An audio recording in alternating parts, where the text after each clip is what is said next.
लेकिन महिमा किसकी है? गौ माता की महिमा है।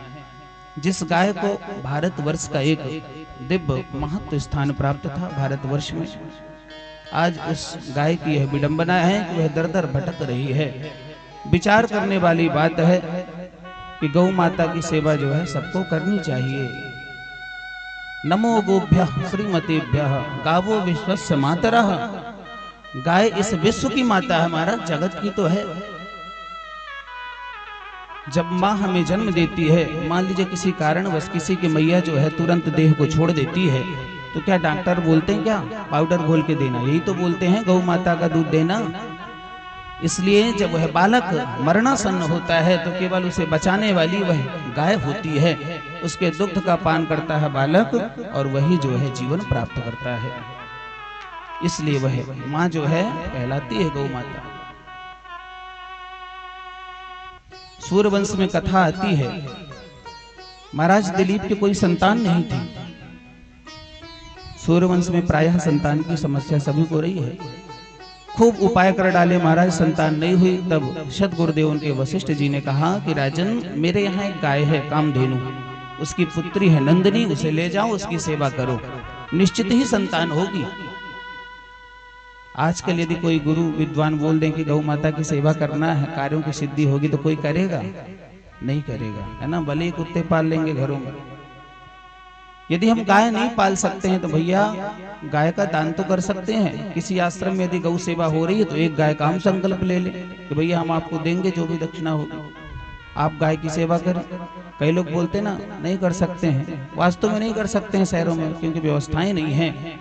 लेकिन गाय के लिए एक रोटी तो निकाल सकते हैं जो गाय भ्रमण कर रही है, सम्मान तो कर सकते हैं। बाकी के लिए तो व्यवस्थाएं कर लेते हैं महाराज, कूलर लगा देते हैं, है ना। जब कुत्ते पालते हैं साथ में लिटा लेते हैं। वह चंडाल के समान होता है जो कुत्ते का पालन करता है। अब आजकल यह बात अगर बोली जाए तो बुरा जरूर लगेगी, लेकिन क्या करें, शास्त्रों में निहित है, लिखा है। बाकी दोष नहीं है, कलिकाल का प्रभाव है।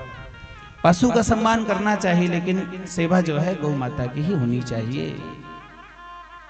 महाराज दिलीप जो है गौ माता को लेकर गए हैं, जंगल में भ्रमण कर रहे थे, गौचारण कर रहे थे। तभी एक सिंह आ गया। सिंह ने दहाड़ लगाई, गौ माता ने रवाना प्रारंभ कर दिया।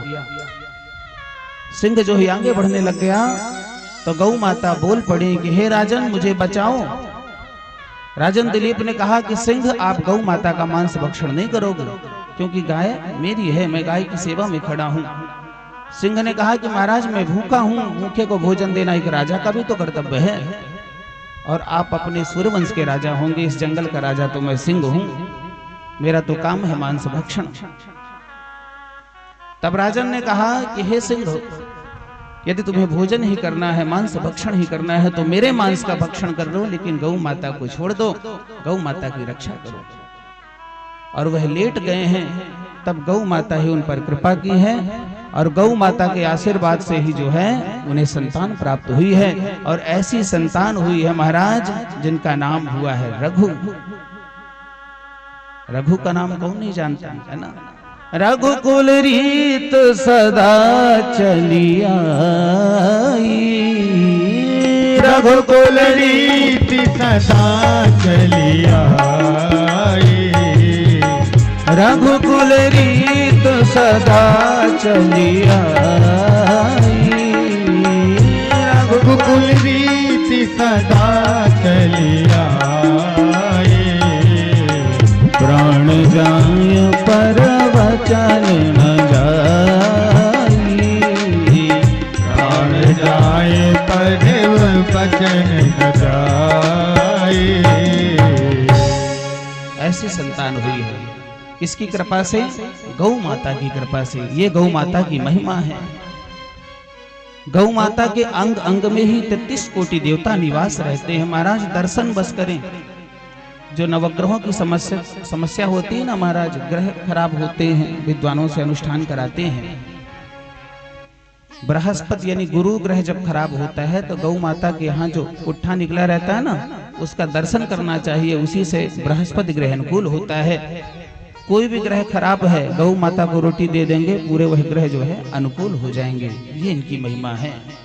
पूरे देवता ही निवास करते हैं।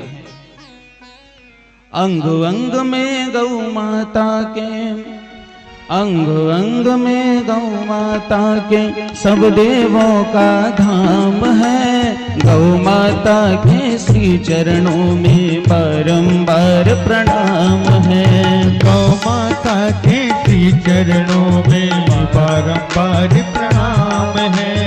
अंग अंग में गौ माता के सब देवों का धाम है। अंग अंग में गौ माता के सब देवों का धाम है। गौ माता के श्री चरणों में बारंबार प्रणाम है। गौ माता के श्री चरणों में बारंबार प्रणाम है। इसके बाद महिमा बतला रहे हैं कि कौन से अंग में कौन से देवता हैं। गाय के अंदर ही पूरे देवता निवास रहते हैं, इसलिए कहीं जाने की जरूरत भी नहीं। हाँ, नेत्रों में है सूर्य चंद्र, मस्तक में रहते हैं ब्रह्मा। नेत्रों में है सूर्य चंद्र, मस्तक में रहते हैं ब्रह्मा। नेत्रों में है सूर्य चंद्र, मस्तक में रहते हैं ब्रह्मा। नेत्रों में है सूर्य चंद्र, मस्तक में रहते हैं ब्रह्मा। सिंहों में विष्णु महेश हैं, गौमूत्र में जगदम्बा। सिंहों में विष्णु महेश हैं, गौमूत्र में गंगा।